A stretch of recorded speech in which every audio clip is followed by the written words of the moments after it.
கற்றது உலகளவாகவும் கல்லாதது கைமண்ணளவாகவும் இருக்கட்டும். Hello everyone, எல்லாரும் எப்படி இருக்கீங்க? நல்லா இருக்கீங்களா? இனி நான் பேச போற டாபிக் என்ன அப்படின்னு பார்த்தீங்கன்னா, ஒரு கிரைம் ஸ்டோரி. இந்த கிரைம் ஸ்டோரி சென்னையில் திருமுல்லைவாயில நடந்தது.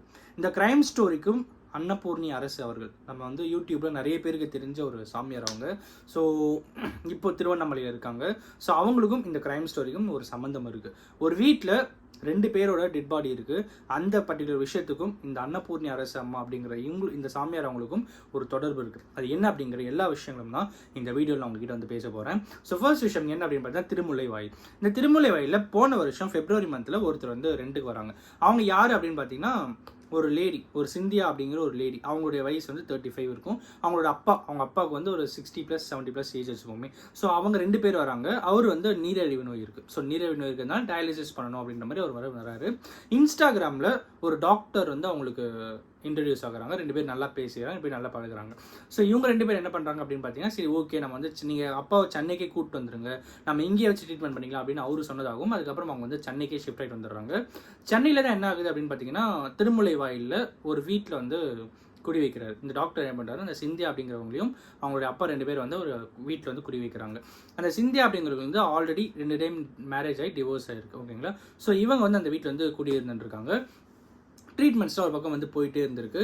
ஒரு கட்டத்தில் என்ன இருக்குது அப்படின்னு பார்த்தீங்கன்னா, அவங்க அப்பா, அதாவது சிந்தி அவங்களோட அப்பா வந்து இயற்கையான மரணம் வந்து எழுதிட்டாரு. ஸோ உடல்நிலை சரியாமல் போனால் இயற்கை மரணம் எழுதிடுறாரு. போன செப்டம்பர் மந்த். ஓகேங்களா?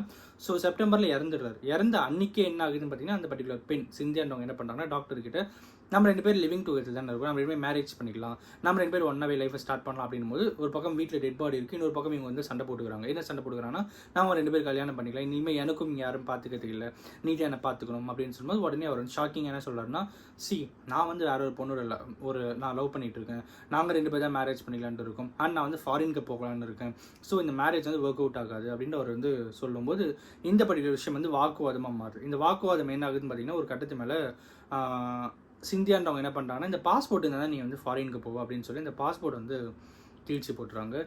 பலத்த கோபம் கொண்ட அவர் என்ன பண்ணுறாருன்னு பார்த்தீங்கன்னா, சிந்தியாவை வந்து அங்கேயே கொன்னுடுறாரு. ஸோ கொன்னுட்டு அதுக்கப்புறம் தண்ணிலாம் தெளிச்சுட்டு, தண்ணின்ற பாருங்க, அந்த சில ரசாயனங்கள், ஓகேங்களா, அதெல்லாம் போயிட்டு எடுத்துகிட்டு வந்து தெளிச்சுட்டு ஏசி வந்து ஃபுல்லாக வச்சுட்டு என்னென்னலாம் பண்ணால் ஸ்மெல் வந்து கொஞ்சம் வெளியே வராமல் இருக்கும், எல்லா விஷயத்தையுமே பண்ணிட்டு அவர் வந்து செப்டம்பர் மந்த் இங்கேருந்து போயிட்டார். ஸோ அடிக்கடி வந்து பார்த்துட்டு மட்டும் போயிட்டுருக்காரு. போன ஒரு 4 days 5 days முன்னாடி என்ன ஆகுதுன்னு பார்த்தீங்கன்னா, அந்த அப்பார்ட்மெண்ட் வந்து ஒரு ஸ்மெல் வர ஆரம்பிக்குது. அந்த ஸ்மெல் வரும்போது என்ன இது அப்படின்னு சொல்லி புரியாமல் என்ன பண்ணுறாங்கன்னா, போலீஸ் கம்ப்ளைண்ட் கொடுக்குறாங்க. போலீஸ் வந்து ஓப்பன் பண்ணி பார்க்கும்போது உள்ளே வந்து 2 அழுகிய உடல் இருக்குது. அது வந்து சிந்தியா அவரோட உடலும் அவங்க அப்பாவோட உடல் அப்படிங்கிறத கண்டுபிடிக்கிறாங்க. அதுக்கப்புறம் யார் இங்கே அடிக்கடி வந்துட்டு போவாங்க அப்படின்போது இந்த டாக்டர் வந்து எல்லாரும் சொல்கிறாங்க. இந்த டாக்டர் ஒரு பக்கம் வந்து அரெஸ்ட் பண்ணுறாங்க. இந்த டாக்டர் அரெஸ்ட் பண்ணும்போது அவர் என்ன சொல்கிறாருன்னா, நான் 2 பேர்லாம் கொலை பண்ணல, ஒருத்தர் தான் கொலை பண்ணேன், இன்னொருத்தர் வந்து இயற்கை மரணம் தான் எழுதினார். என்னோட அம்மா, விச் மீன்ஸ் டாக்டரோட அம்மா வந்து ஒரு ஹார்ட் பேஷண்ட்டு, அவங்களுக்கு என்னை விட்டால் பார்த்துக்கிறதுக்கு ஆள் இல்லை, அதனால நான் எதுவும் சரண்டர் ஆகல, எதுவுமே என்னால் பண்ண முடியல, அதனால நான் இதெல்லாம் நான் மறைக்கணும்னு நினச்சேன் அப்படின்ற மாதிரி சொல்லி அவர் என்ன பண்ணுறாங்கன்னா, அவங்க வந்து இப்போ அரெஸ்ட் பண்ணியிருக்காங்க. எவ்வளோ பெரிய இன்வெஸ்டிகேஷன்ஸ், இவ்வளோ பெரிய கேஸ் அப்படிங்கிறது இப்போ நடந்துட்டுருக்கு. ஸோ அதுக்கப்புறம் அந்த 2 பாடி வந்து ரெக்கவர் பண்ணுறாங்க. கௌதம ஃபஸ்ட்டு ஒன்று சொன்னேன், அன்னபூர்ணி அரசம் அப்படிங்கிற அந்த சாமியாருக்கும் இந்த கொலைக்கும் என்ன சம்மந்தம் அப்படின்னு கேட்டிங்கன்னா, இவங்க வாடகை இருந்தாங்களோ ஒரு வீடு, ஒரு அப்பார்ட்மெண்ட் திருமுல்லைவாயில, அந்த அப்பார்ட்மெண்ட் வந்து அன்னபூர்ணி அரசம் அவங்களுடைய ஓன் ப்ராப்பர்ட்டி. ஓகேங்களா? ஸோ அவங்க தான் இவங்க ரெண்டில் கொடுத்துருக்காங்க. அவங்க வந்து ஒரு ஸ்டேட்மெண்ட் கொடுத்துருக்காங்க. யார் அப்படின்னு பார்த்தீங்கன்னா, அன்னபூர்ணி அரசம்மா அவங்க வந்து ஒரு ஸ்டேட்மெண்ட் கொடுத்துருக்காங்க. அவங்க என்ன சொல்லியிருக்காங்க அப்படின்னு பார்த்தீங்கன்னா, அவங்க வந்து நான் முன்ன விட பார்த்ததே இல்லை, இன்ஃபேக்ட் ரெண்டல் அக்ரிமெண்ட் கூட எனக்கு கொரியரில் தான் அனுப்பிச்சாங்க, லாஸ்ட் 5 months எனக்கு ரெண்டே கொடுக்காம இருந்தாங்க, நான் ஃபோன் பண்ணி அவங்க வந்து எனக்கு என்னை வந்து அவங்க காண்டாக்டே பண்ணல, ரெண்ட்டும் கொடுக்கவே இல்லை, இது வந்து தள்ளி போயிட்டே இருந்தது.